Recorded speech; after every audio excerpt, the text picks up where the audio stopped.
warahmatullahi wabarakatuh. Halo semuanya, selamat datang di vlog Bahasa Sastra dan Media. Bersama aku Helda, kali ini kita bakal ngobrol santai soal sesuatu yang sering banget kita alami. Apalagi di era modern ini. Judulnya yaitu, kenapa sih kita sering mencampur bahasa Inggris dalam percakapan? Coba deh jujur, pernah gak sih kalian lagi ngobrol sama teman terus tiba-tiba nyeletuk, gue tuh lagi hektik banget minggu ini, atau nanti aku reminder kamu ya. Kok tiba-tiba nyelip bahasa Inggris ya? Padahal kita lagi ngobrol pakai bahasa Indonesia. Nah teman-teman, fenomena ini tuh sebenarnya menarik untuk dibahas. Jadi, mari kita kupas bareng-bareng kenapa sih hal ini bisa terjadi.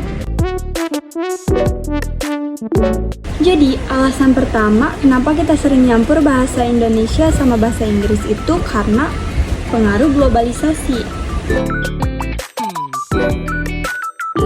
Coba pikir deh, setiap hari kan kita nonton film dari luar negeri, dengerin lagu-lagu Inggris, terus main media sosial kayak TikTok, Instagram, Twitter, YouTube, dan lain-lain.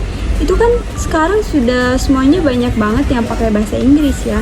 Jadi lama-lama otak kita tuh kayak otomatis nyerap kata-kata itu dan ke bawah deh saat ngobrol.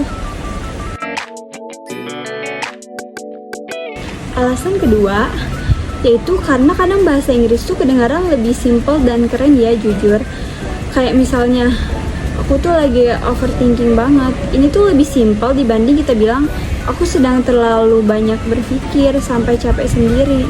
Nah loh, mana yang lebih simple dan enak diucap? Karena udah sering dengar, kita ngerasa kata-kata itu tuh lebih cocok aja untuk menggambarkan perasaan kita gitu. Selain itu, di dunia kuliah atau kerja juga banyak banget istilah-istilah yang pakai bahasa Inggris. Contohnya, meeting, briefing, feedback, deadline. Jadi kita tuh udah terbiasa pakai kata-kata itu. Jadi tanpa sadar kita bawa juga ke dalam kehidupan sehari-hari, kayak obrolan sehari-hari kita.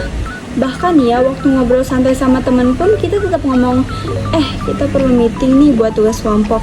Padahal bisa aja kita bilang rapat atau diskusi, tapi ya meeting kedengaran lebih singkat dan familiar gitu.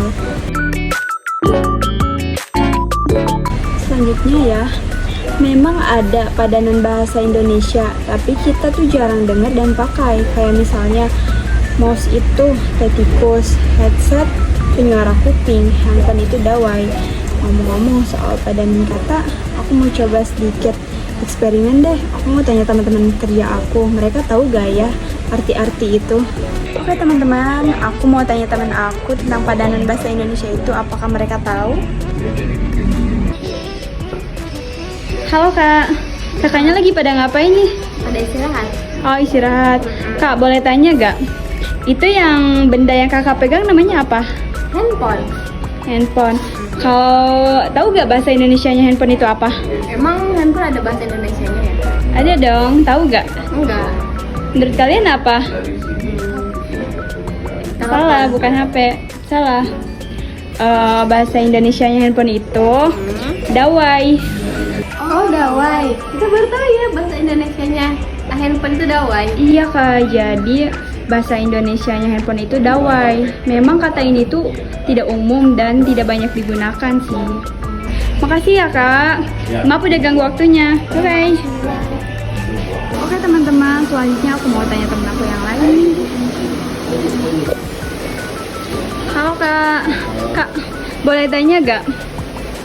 Itu yang kakak pegang namanya apa? Mouse. Kakak tahu gak mouse itu ada bahasa Indonesianya? Nggak tahu. Bahasa Indonesianya itu tetikus. Jadi nanti kakak bisa bilang selain mouse bisa bilang tetikus. Itu tuh bahasa Indonesia kak. Oh, tapi saya tahu cuma mouse. Oh iya, jadi sekarang tahu ya itu tetikus ya bahasa Indonesianya ya. Iya. Oke, makasih. Ya. Nah teman-teman, jadi setelah aku tanya ke beberapa teman aku soal padanan kata dalam bahasa Indonesia, ternyata masih banyak yang belum tahu loh. Ini jadi pengingat buat kita semua bahwa meskipun mencampur bahasa Indonesia dan bahasa Inggris itu udah lumrah dalam percakapan sehari-hari, penting juga buat kita tetap kenal dan sadar akan kosakata bahasa Indonesia yang benar supaya kita nggak kehilangan jati diri bahasa kita sendiri. Oke teman-teman, jadi mencampur bahasa Indonesia dan bahasa Inggris itu sebenarnya hal yang wajar dan lumrah di zaman sekarang ya. Tapi penting juga buat kita sadar kapan dan di mana kita harus menggunakan bahasa Indonesia yang baik dan benar, terutama saat situasinya formal seperti menulis tugas, presentasi, atau berbicara di depan umum. Jadi teman-teman, kita juga harus tetap bangga dan tetap menjaga bahasa Indonesia sebagai identitas kita, karena kalau bukan kita yang melestarikannya, siapa lagi? Nah, coba kalian ingat-ingat deh, kata apa aja sih yang paling sering kalian campur dalam obrolan? Dan kapan terakhir kali kalian mencampur bahasa Indonesia dan bahasa Inggris dalam obrolan? Coba ingat-ingat ya teman-teman. Oke teman-teman, terima kasih sudah menonton sampai akhir. Salam bahasa. Assalamualaikum warahmatullahi wabarakatuh. Bye-bye.